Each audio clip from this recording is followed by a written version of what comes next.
In the vast and intricate landscape of the human spirit, there are souls who walk among us like silent guardians. They are the listeners, the counselors, the ones who seem to possess an almost supernatural ability to perceive the unspoken sorrows of others. They are the lighthouses in the storms of their friends' lives, offering steady, unwavering light. Yet few ever think to ask if the lighthouse keeper is safe, or if the foundation of their own tower is beginning to crumble under the relentless waves.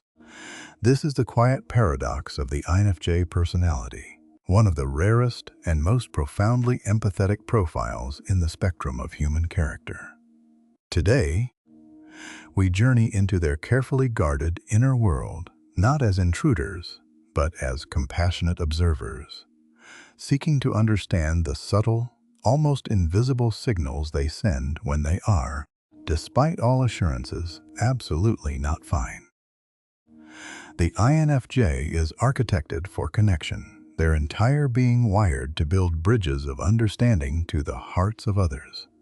Their primary function, a deep introverted intuition, allows them to see patterns and futures that remain hidden to most.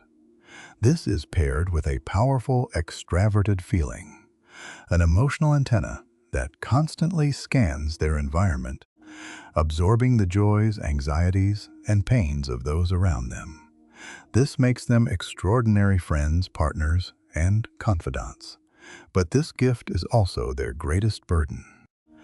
When their own emotional well runs dry, when their own spirit is heavy, they often lack the very mechanism to signal their distress. Fearing that their needs would only add to the weight of a world they already feel so compelled to heal. The first and most telling sign of an INFJ in distress is the Great Retreat. When the world outside becomes too loud, too demanding, or too painful, they do not lash out, they withdraw. This is not an act of anger, but of self-preservation. Their social energy, normally directed outwards to nurture others, collapses inward. The open door to their office or their heart is gently but firmly closed.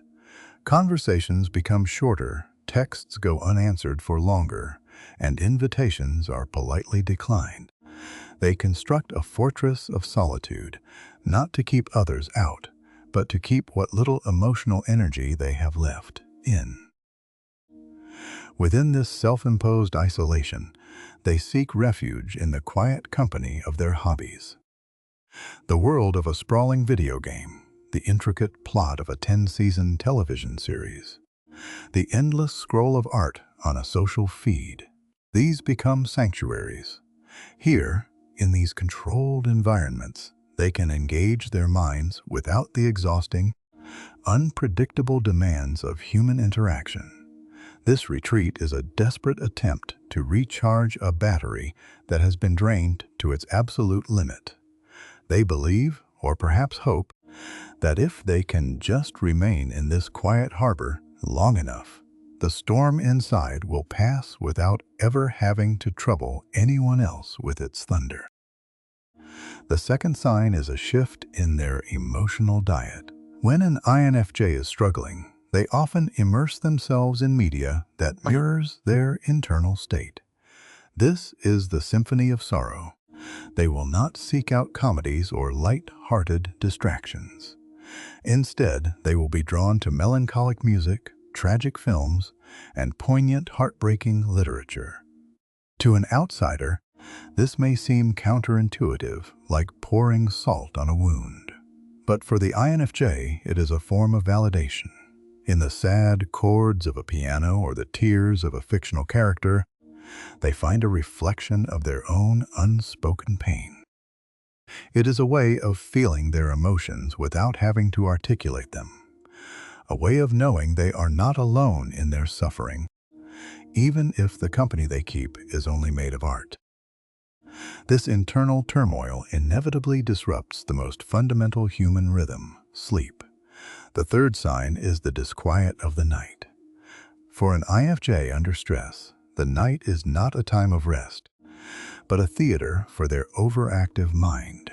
As their head hits the pillow, their intuition, which normally charts future possibilities, begins to chart every possible negative outcome. They will lie awake for hours, constructing and deconstructing conversations, replaying past events, and wrestling with anxieties about a future they feel powerless to control. This can manifest as severe insomnia, or, conversely, as a complete exhaustion that leads to oversleeping, using the oblivion of sleep as a temporary escape from the waking world. As the internal pressure mounts, their external voice begins to change. The fourth sign is the fading of words.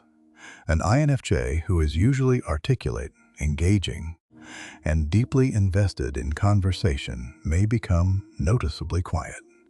When they do speak, their contributions may be brief, perfunctory, and lacking their usual depth. The energy required to engage in the give and take of meaningful dialogue is simply gone. This silence is not empty, it is heavy. It is filled with all the thoughts they cannot voice, the feelings they cannot share, and the burdens they feel they must carry alone. If you notice this sudden quiet in an INFJ, understand that it is a profound signal of emotional exhaustion. Paradoxically, this period of quiet can be punctuated by moments of startling, uncharacteristic speech. When their emotional reserves are completely depleted, their ability to soften their words for the comfort of others, a hallmark of their personality, can vanish. They may become brutally honest, direct, and straightforward, cutting through social niceties with a precision that can feel jarring to those around them. This is not born of malice. It is the sound of a person who no longer has the energy to argue, to debate, or to gently guide someone to a conclusion. It is a verbal shortcut born of pure exhaustion, a desperate attempt to resolve a conflict or state a truth with the least amount of energy possible. The fifth sign reveals itself in the form of questions. When an INFJ is wrestling with a significant internal problem, their curiosity will orbit that very issue. They will begin to ask deep, probing, sometimes existential questions that seem to come from nowhere. They might ask a friend about a difficult moral choice, or a colleague about their philosophy on failure, or a family member about the nature of loss. These are not idle questions. They are a form of reconnaissance. The INFJ is sending out feelers, trying to gather perspectives and data points to help them solve the complex emotional equation they are trapped within, often without ever revealing that the question is, in fact, about themselves. If you answer their probing questions, their reaction is the next clue. If they trust you deeply, they may open a small window into their struggle, confessing the root of their query. But more often than not, if you ask them why they are asking such a heavy question, they will retreat behind a simple, deflective phrase. "Oh, just wondering. It's nothing, really. Just a thought." This is a defense mechanism. They feel their problems are too intricate, too nuanced for others to fully grasp. They fear that in trying to explain, they will be met with simple platitudes or easy solutions that fail to comprehend the bigger picture they see so clearly, which only reinforces their feeling of being utterly alone in their struggle. The final, most decisive sign is an act known as the INFJ door slam. This is not a momentary display of anger. It is a permanent and chillingly quiet act of emotional self-preservation. When an INFJ has determined that a person, a situation, or a relationship is irredeemably toxic and is causing them profound harm, they will cut it out of their life with surgical precision.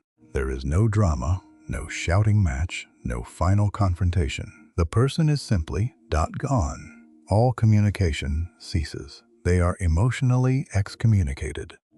For situations where a complete cutoff is impossible, such as with a family member or a coworker, the door slam manifests as a polite but impenetrable wall. They will interact when necessary, but the warmth, the empathy, the connection, it is all gone forever. This is the INFJ's last resort, an emotional nuclear option deployed only when they feel their very mental health is on the line. To witness these signs in an INFJ is to be granted a rare glimpse into a soul in quiet turmoil. These are not flaws or weaknesses. They are distress signals from one of the most resilient yet sensitive of all personality types. They are a cry for help that is whispered, not shouted. If you see this pattern in someone you care about, the solution is not to force them to talk or to offer simple fixes. The solution is to offer something far more profound, a safe, patient, and unwavering presence. It is to sit with them in their silence, to let them know that you are there without demanding anything in return. By understanding these quiet signals, we can learn to be a lighthouse for the lighthouse keeper, offering a steady beam of compassion that can guide them safely back to shore. If this exploration has resonated with you, consider sharing it with those who might find solace or understanding in its message. For in connecting with these quiet souls, we enrich our own humanity. Thank you for listening.